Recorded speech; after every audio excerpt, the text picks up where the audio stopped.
Monique Elwell here. I'm the Chief Operating Officer and co-founder of Storyvine. The other night I was watching Brené Brown, who I absolutely love, and she was talking about this concept of being vulnerable.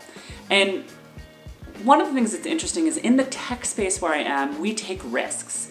That means we have to be vulnerable. We have to make mistakes. And if you don't make mistakes, then you're not setting yourself up for that great score. So if you're in an organization where you can't be vulnerable, chances are you're in an organization that really focuses on blame. There's three problems with organizations like that because three things will happen. One is often the problems will be hid. So people will attempt, if they don't want to get blamed, they'll start hiding problems. That means that those problems will usually come out and they'll just be bigger at that point. The second one is you'll have employees who will manipulate or take sides or triangulate. And then the last thing is you won't be able to have clear communication to solve problems and get to the root of that. That's why at Storyvine, one of our values, which we live regularly, is called always solve, never blame. In order to start a culture where you're not blaming each other, it has to start from the top. It has to start with me. So one of the things that I'm absolutely focused on doing is if I make a mistake, I call it out. I will call it out in front of a group of people. You know what, guys? I dropped the ball. I messed up. Here's where I went wrong. And that sets a culture where other people can come and volunteer to say, hey, you know what? I did something wrong, or this happened, or so forth.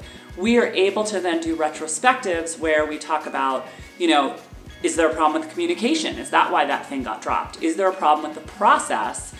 Or is there a shift in the market that has nothing to do with anyone else? Many years ago, Storyvine had hired 2 new employees, and they were hired about a month or 2 apart. And I had given that particular department a budget, and the first person who was hired anew took that budget and said, yep, I know what the budget is. And by shortly after the second person was hired, he went on paternity leave. And then the second person said, yep, I know what the budget is, got it, I'm good.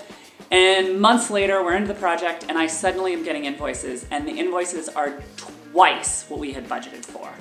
So I got everybody into a room, I got the vendor, my 2 employees, the CEO, myself, and I said, look guys, I don't want to point fingers, I just want to talk through what happened, how this happened, and how can we improve it so it doesn't happen again.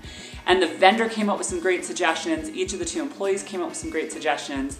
I realized that there was something I could have done better, and when we walked out of that meeting, one of the employees said, this is the first time when that big of a problem happened where we came up with real solutions, we know it will never happen again, and there was no finger pointing that happened in the meeting.